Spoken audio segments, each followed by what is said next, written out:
എല്ലാവർക്കും സുഖമാണെന്ന് വിശ്വസിക്കുന്നു. ഡെയിലി അപ്ഡേറ്റിലേക്ക് എല്ലാവർക്കും സ്വാഗതം. നാളെ ഡിസംബർ 10-ാം തീയതിയും തുറന്നുള്ള ദിവസങ്ങളിലും നിങ്ങൾ ശ്രദ്ധിക്കേണ്ട വളരെ പ്രധാനപ്പെട്ട കാര്യങ്ങളാണ് ഈ ഒരു വീഡിയോയിൽ വ്യക്തമാക്കുന്നത്. വീഡിയോയുടെ വിശദാംശങ്ങളിലേക്ക് കടക്കുന്നതിന് മുമ്പ് കൂടുതൽ ആളുകളിലേക്ക് ഇൻഫർമേഷൻ എത്താൻ ഷെയർ ചെയ്യുക, ലൈക്ക് ചെയ്യുക, ഫേസ്ബുക്കിലൂടെ കാണുന്ന ആളുകൾ ഫോളോ ചെയ്യുക. വീഡിയോയുടെ വിശദമായ വിവരങ്ങളിലേക്ക് വരാം. ഒഴിവാക്കൽ മാനദണ്ഡങ്ങളിൽ ഉൾപ്പെടാത്ത മുൻഗണനേതര വിഭാഗമായ NPS നീല, NPNS വെള്ള റേഷൻ കാർഡുകൾ മുൻഗണനാ വിഭാഗമായ PHH പിങ്ക് വിഭാഗത്തിലേക്ക് മാറ്റുന്നതിന് ഓൺലൈൻ അപേക്ഷ സ്വീകരിക്കാനുള്ള അവസാന തീയതി 25/12/2024 ദീർഘിപ്പിച്ചിരിക്കുന്നു. ഓൺലൈൻ അപേക്ഷകൾ അംഗീകൃത അക്ഷയ കേന്ദ്രങ്ങൾ വഴിയോ സിറ്റിസൺ ലോഗിൻ പോർട്ടൽ വഴിയോ 25/12/2024 വൈകിട്ട് 5 മണി വരെ സമർപ്പിക്കാവുന്നതാണ്. ഇതാണ് സിവിൽ സപ്ലൈസ് ഡിപ്പാർട്ട്മെൻറ്റിൻ്റേതായിട്ട് അറിയിപ്പ് വന്നിട്ടുള്ളത്. നേരത്തെ 10-ാം തീയതി വരെയായിരുന്നു സമയം പറഞ്ഞിരുന്നത്. അതാണ് ഇപ്പോൾ 15 ദിവസം കൂടി ദീർഘിപ്പിച്ച് 25-ാം തീയതി എന്നുള്ള ഒരു ഡേറ്റ് എത്തിയിട്ടുള്ളത്. അപ്പോൾ 25-ാം തീയതി നമുക്കറിയാം ക്രിസ്മസ് ആണ്, അന്ന് അവധിയായിരിക്കും. അപ്പോൾ 24 എന്ന ഡേറ്റ് കണക്കാക്കിയാൽ മതി. അപ്പോൾ അതിന് മുമ്പ് അർഹതപ്പെട്ടിട്ടുള്ള മുൻഗണനേതര വിഭാഗമായിട്ടുള്ള നീല വെള്ള റേഷൻ കാർഡിൽ ഉൾപ്പെട്ടിട്ടുള്ള ആളുകൾ അപേക്ഷ സമർപ്പിക്കണം. ഇത് കഴിഞ്ഞാൽ പിന്നീട് ഒരു 3 മാസത്തിന് ശേഷമേ ഓൺലൈൻ അപേക്ഷ സ്വീകരിക്കുകയുള്ളൂ. ഡിസംബർ റേഷൻ വിതരണം ഇപ്പോൾ സജീവമായിട്ട് നടന്നുകൊണ്ടിരിക്കുകയാണ്. അത് പോയിട്ട് വാങ്ങണമെന്ന് പ്രധാനമായിട്ട് ഓർമ്മിപ്പിക്കുന്നു.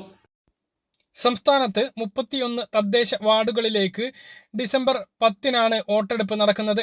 രാവിലെ 7 മുതൽ വൈകുന്നേരം 6 മണി വരെയാണ് വോട്ടെടുപ്പ്. ഇവിടങ്ങളിലെ പോളിംഗ് സ്റ്റേഷനുകളായി പ്രവർത്തിക്കുന്ന സ്കൂളുകൾക്ക് ഇന്ന് അവധിയായിരുന്നു. പ്രദേശങ്ങളിലെ മറ്റു വിദ്യാഭ്യാസ സ്ഥാപനങ്ങൾക്കും സർക്കാർ ഓഫീസുകൾക്കും പൊതു സ്ഥാപനങ്ങൾക്കും ചൊവ്വാഴ്ചയും അവധി പ്രഖ്യാപിച്ചിട്ടുണ്ട്. അടുത്തതായിട്ട് പറയാനുള്ളത്, സംസ്ഥാനത്ത് സാമൂഹ്യ സുരക്ഷ ക്ഷേമ പെൻഷന്റെ വർധനവ് ഉണ്ടായേക്കും എന്നുള്ള റിപ്പോർട്ടുകളാണ് ഇപ്പോൾ വരുന്നത്. സർക്കാരിന് LDFന്റെ നിർദ്ദേശം അത്തരത്തിൽ ലഭിച്ചിട്ടുണ്ട് എന്നാണ് റിപ്പോർട്ടുകൾ പുറത്തു വരുന്നത്. ഈ ഒരു സാഹചര്യത്തിൽ 100 മുതൽ 400 രൂപ വരെ ക്ഷേമ പെൻഷനിൽ വർധനവുണ്ടാകും. 2021 നടന്ന നിയമസഭാ തെരഞ്ഞെടുപ്പിൽ LDFന്റെ പ്രകടന പത്രികയിലെ പ്രധാന വാഗ്ദാനമായിരുന്നു ക്ഷേമ പെൻഷൻ 2500 എത്തിക്കും എന്ന്. അതിനുശേഷം നടന്ന 4 ബജറ്റിലും പെൻഷൻ വർധനവ് ഉണ്ടായില്ല. 100 രൂപ പോലും ഇതുവരെ വർദ്ധിപ്പിച്ചിട്ടില്ല.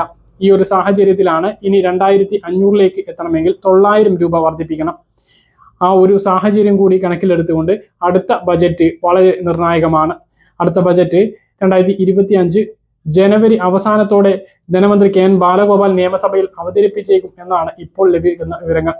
ഈ ജനുവരി അവസാനത്തിൽ ഉണ്ടായില്ലെങ്കിൽ ഫെബ്രുവരി ആദ്യ ആഴ്ച, അതായത് 10-നുള്ളിൽ തന്നെ ബജറ്റ് എന്തായാലും നടക്കും. അപ്പം ആ ഒരു ബജറ്റിൽ ഈ ഒരു പെൻഷൻ വർധനവ് പ്രഖ്യാപിക്കും. 100 മുതൽ 400 രൂപ വരെ വർദ്ധിപ്പിച്ചേക്കാം എന്നാണ്. 400 രൂപ വർദ്ധിപ്പിക്കുകയാണെങ്കിൽ ഇപ്പോഴുള്ള 1600 2000 രൂപയാകും. എന്നാൽ പെൻഷൻ വർദ്ധിപ്പിച്ചാൽ പോലും ആ ഒരു തുക പെട്ടെന്ന് ലഭിക്കില്ല. അതായത് 4 മാസത്തെ പെൻഷൻ കുടിശ്ശികയാണുള്ളത്. അതിൽ 1 മാസത്തെ പെൻഷൻ കുടിശ്ശിക ഡിസംബർ ക്രിസ്മസിനോടനുബന്ധിച്ച് നൽകി തീർക്കും എന്നാണ് പറഞ്ഞിട്ടുള്ളത്. അപ്പോൾ വീണ്ടും 3 മാസത്തെ കുടിശ്ശിക ഉണ്ടാകും. അപ്പോൾ ആ ഒരു സാഹചര്യത്തിൽ പിന്നീട് വിതരണം ചെയ്യുന്ന പെൻഷൻ 3 മാസത്തെ കുടിശ്ശികയായിട്ടായിരിക്കും വിതരണം ചെയ്യുക. അതുകൊണ്ട് തന്നെ ജനുവരിയിൽ ബജറ്റ് പ്രഖ്യാപിച്ചാൽ ഫെബ്രുവരി മാസത്തിലും മാർച്ച് മാസത്തിലും ഏപ്രിൽ മാസത്തിലും 1600 തന്നെയായിരിക്കും ലഭിക്കുക. അതിന് ശേഷം മാത്രമായിരിക്കും, അതായത് അതിന് ശേഷം വിതരണം ചെയ്യുന്ന പെൻഷൻ തുകയോടൊപ്പമായിരിക്കും പെൻഷൻ തുക മുതലായിരിക്കും 2000 രൂപ വിതരണം. അല്ലെങ്കിൽ എത്രയാണോ കൂട്ടിയത്, 100 രൂപ കൂട്ടുകയാണെങ്കിൽ 1700, ഇനി 400 ആണ് കൂട്ടിയതെങ്കിൽ 2000 രൂപ അങ്ങനെ വിതരണം ചെയ്തു തുടങ്ങുക എന്നുള്ളതാണ് ഇപ്പോൾ ലഭിക്കുന്ന വിവരങ്ങൾ. ഇതുമായി ബന്ധപ്പെട്ടുള്ള ഏത് അറിയിപ്പുകളും കൃത്യമായിട്ട് നിങ്ങളെ അറിയിക്കുന്നതാണ്. പെൻഷൻ തുക കൂട്ടി വിതരണം ചെയ്യുമ്പോൾ വലിയ തുക തന്നെ സർക്കാരിന് കണ്ടെത്തേണ്ടി വരും. അപ്പോൾ നിലവിൽ അനർഹരെ ഒഴിവാക്കുന്നതിലൂടെ അതിലൊരു ഇളവ് വരുത്താൻ കഴിയും എന്നാണ് സർക്കാർ പ്രതീക്ഷിക്കുന്നത്. അതായത് ഇപ്പോൾ ഓരോ മാസത്തെ പെൻഷൻ വിതരണം ചെയ്യുന്നതിനും 62 ലക്ഷം പെൻഷൻ ഗുണഭോക്താക്കൾക്ക് 900 കോടി രൂപയോളം സംസ്ഥാന സർക്കാർ ചിലവഴിക്കുന്നുണ്ട്. ഇതിൽ ഒരു 100 കോടിയെങ്കിലും അനർഹരെ ഒഴിവാക്കുന്നതിലൂടെ കുറക്കാൻ കഴിയുമോ എന്നും സർക്കാർ ആലോചിക്കുന്നുണ്ട്. അങ്ങനെയെങ്കിൽ പിന്നീട് പെൻഷൻ തുക കൂട്ടുമ്പോൾ ആ ഒരു ബാധ്യതയിൽ ഈ ഒരു കുറവ് സർക്കാരിന് സഹായകരമാകും. എന്തായാലും അനർഹരെ പെൻഷൻ പട്ടികയിൽ നിന്ന് ഒഴിവാക്കുന്നതിന് വേണ്ടിയിട്ടുള്ള പരിശോധന വരും ദിവസങ്ങളിൽ ഉണ്ടാകും. പക്ഷേ അനർഹർക്ക് നോട്ടീസ് നൽകിയിട്ട് നോട്ടീസിന് മറുപടി നൽകാനുള്ള കാലതാമസമൊക്കെ നൽകുന്നതാണ്. അതേസമയം വലിയ വീടുകളിൽ താമസിക്കുന്ന ആളുകൾ, 4 ചക്ര വാഹനം ഉള്ള പെൻഷൻ ഗുണഭോക്താക്കൾ, ഇങ്ങനെയുള്ള ആളുകളൊക്കെ നേരിട്ട് പുറത്താക്കുന്ന ഒരു സാഹചര്യം കൂടി ഉണ്ടാകും. ഇതാണ് പെൻഷനുമായി ബന്ധപ്പെട്ട് ഏറ്റവും പുതിയ അറിയിപ്പായിട്ട് പറയാനുള്ളത്. അതോടൊപ്പം തന്നെ അടുത്ത പെൻഷൻ വിതരണം ക്രിസ്മസിനുള്ള 3200 വിതരണം 20-ാം തീയതിയോട് കൂടിയിട്ട് ഉണ്ടാകും എന്നാണ് റിപ്പോർട്ടുകൾ വരുന്നത്. 25ഓട് കൂടി പെൻഷൻ വിതരണം എല്ലാവർക്കും പൂർത്തിയാക്കുന്ന രൂപത്തിലായിരിക്കും പെൻഷൻ വിതരണം ഉണ്ടാകുക. പെൻഷൻ വിതരണവുമായി ബന്ധപ്പെട്ട ഏറ്റവും പുതിയ അറിയിപ്പുകൾ വരുന്ന മുറയ്ക്ക് കൃത്യമായിട്ട് നിങ്ങൾ അറിയിക്കുന്നതാണ്. കേന്ദ്ര ശിശു വികസന മന്ത്രാലയം നടപ്പിലാക്കുന്ന കേന്ദ്രാവിഷ്ഠിത പദ്ധതിയായിട്ടുള്ള മാതൃവന്ദൻ യോജന, അതായത് PMMPY പദ്ധതിയിലേക്ക് നിങ്ങൾക്ക് അപേക്ഷ സമർപ്പിക്കാം. കേന്ദ്ര സംസ്ഥാന സർക്കാർ ജോലിയോ അല്ലെങ്കിൽ പൊതുമേഖലാ സ്ഥാപനങ്ങളിൽ ജോലിയോ ഇല്ലാത്ത 19 വയസ്സിന് മുകളിലുള്ള സ്ത്രീകൾക്ക് പ്രസവത്തോടനുബന്ധിച്ചാണ് ഈ ആനുകൂല്യം ലഭിക്കുക. പ്രധാനമന്ത്രി മാതൃവന്ദൻ യോജന പദ്ധതി പ്രകാരം മുമ്പ് 5000 രൂപ വീതമായിരുന്നു ആദ്യത്തെ 2 പ്രസവങ്ങൾക്ക് ലഭിച്ചിരുന്നത്. രണ്ടാമത്തെ പ്രസവത്തിന് 1000 രൂപ കൂടി വർദ്ധിപ്പിച്ച് പദ്ധതി ഇപ്പോൾ 11,000 രൂപയുടെ ആനുകൂല്യമാക്കി ഉയർത്തിയിട്ടുണ്ട്. ആദ്യത്തെ പ്രസവത്തിന് ആൺകുട്ടിയാണെങ്കിലും പെൺകുട്ടിയാണെങ്കിലും ഈ ഒരു ആനുകൂല്യം ലഭിക്കും. അതേസമയം രണ്ടാമത്തെ പ്രസവത്തിന് പെൺകുട്ടിയാണെങ്കിൽ മാത്രമായിരിക്കും 6000 രൂപയുടെ ഈ ഒരു ധനസഹായം ലഭിക്കുക. പദ്ധതിയിൽ രജിസ്റ്റർ ചെയ്യുന്ന സ്ത്രീകളുടെ ആധാർ ലിങ്ക് ചെയ്തിട്ടുള്ള ബാങ്ക് അക്കൗണ്ടുകളിലേക്കോ പോസ്റ്റ് ഓഫീസ് സേവിങ്സ് അക്കൗണ്ടുകളിലേക്കോ ആണ് ഈ ഒരു ധനസഹായം ലഭ്യമാകുക. ഈ പദ്ധതിയെക്കുറിച്ച് കൂടുതൽ അറിയുന്നതിനും അപേക്ഷ സമർപ്പിക്കുന്നതിനും നിങ്ങളുടെ അംഗനവാടിയുമായാണ് ബന്ധപ്പെടേണ്ടത്.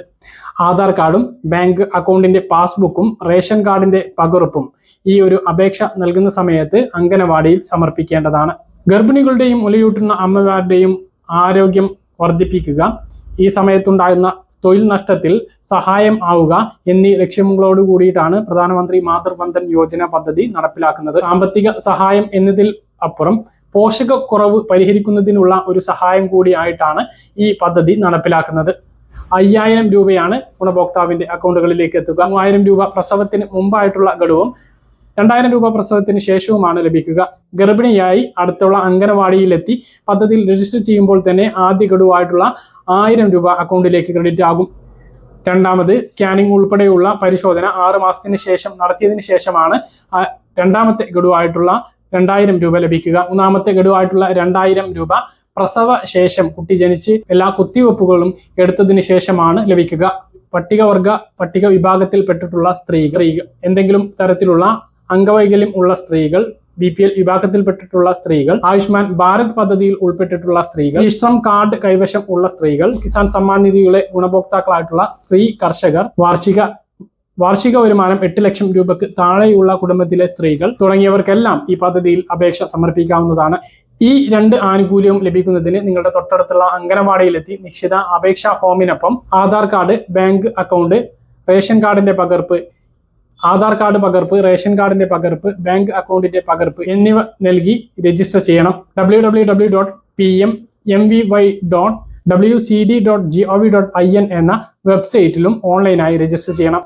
സ്വന്തമായോ അല്ലെങ്കിൽ അക്ഷയ കേന്ദ്രങ്ങളിലൂടെയോ ഇങ്ങനെ രജിസ്റ്റർ ചെയ്യാവുന്നതാണ്. ആദ്യത്തെ പ്രസവത്തിന് കുട്ടി ആണായാലും പെണ്ണായാലും ഈ ഒരു ആനുകൂല്യം ലഭിക്കും. പക്ഷേ രണ്ടാമത്തെ പ്രസവത്തിന് പെൺകുട്ടിയാണെങ്കിൽ മാത്രമാണ് ഈ ഒരു ആനുകൂല്യം ലഭിക്കുക. രണ്ടാമത്തെ പ്രസവത്തിന് കൂടി ആനുകൂല്യം ലഭിക്കുകയാണെങ്കിൽ 11,000 രൂപയാണ് ഈ വിഭാഗത്തിൽ അപേക്ഷിക്കുന്ന സ്ത്രീകൾക്ക് ലഭിക്കുക.